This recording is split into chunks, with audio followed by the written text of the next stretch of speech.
Hi hello నమస్తే welcome to LP news. నేను తరి రాజశేఖర్. యువకుడి ఆచూకీ కనిపెట్టాలని పోలీస్ స్టేషన్ ముందు బైఠాయించిన బంధువులు.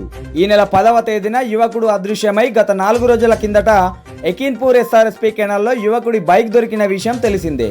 జగిత్యాల జిల్లా మెట్పల్లి పరిధిలోని వెంకట్రావుపేటకు చెందిన గొల్లెన రాకేష్ ఆచూకీ కనిపెట్టాలని కుటుంబ సభ్యులు పోలీస్ స్టేషన్ ముందు ఆందోళన నిర్వహించారు. గురువారం రాత్రి యువకుడి కుటుంబ సభ్యులు పోలీస్ స్టేషన్కు తరలివచ్చి యువకుడు కనిపించకుండా పోయి వారం గడుస్తున్న ఆచూకీ కనిపెట్టలేదని ఆవేదన వ్యక్తం చేశారు. నేటి వరకు యువకుడి ఆచూకీ దొరకపోవడంపై అనుమానాలు వ్యక్తమవుతున్నట్లు పేర్కొన్నారు. యువకుడి ఆచూకీ కోసం పోలీసులు అన్ని విధాలా ప్రయత్నిస్తున్నామని, ఎస్ఆర్ఎస్పీ కాలువ వెంబడ గాలిస్తున్నట్లు ఫోన్ ట్రేసింగ్ ద్వారా కూడా విచారణ చేస్తున్నామని కుటుంబ సభ్యులకు సర్ది చెప్పి అక్కడి నుండి పంపించేశారు. కాలువ వెంబడి పోలీసుల గాలింపు చర్యలు కొనసాగుతున్నాయన్నారు.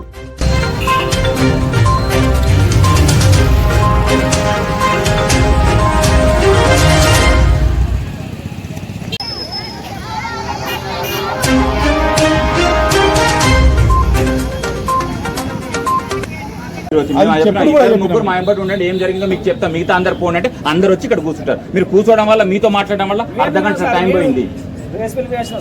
నువ్వైనావా బా మిమ్మల్ని పంపించడం ఎందుకంటే మా వాళ్ళు పోతుండ్రా లేదా, మరి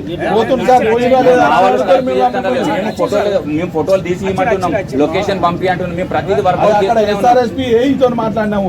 ఇటు వచ్చిందా ఎప్పటిదాకా వాటర్ ఎక్కడ దాకా పోతుందో వరంగల్ అవతల దాకా మాట్లాడి డీటెయిల్స్ అన్ని తెప్పించిన. అరే మేము పోయినాం కదనే, మా వాళ్ళు వచ్చుడు వేరు, మేము పర్సనల్ గా పోయినాం కదా. అదే సార్ ఇట్లా మంచి పోయిందంటే చుట్టాలు అల్లీలు వస్తారు కదా సార్. మేము ఏమంటున్నాం, మీరు వచ్చుడు వేరు.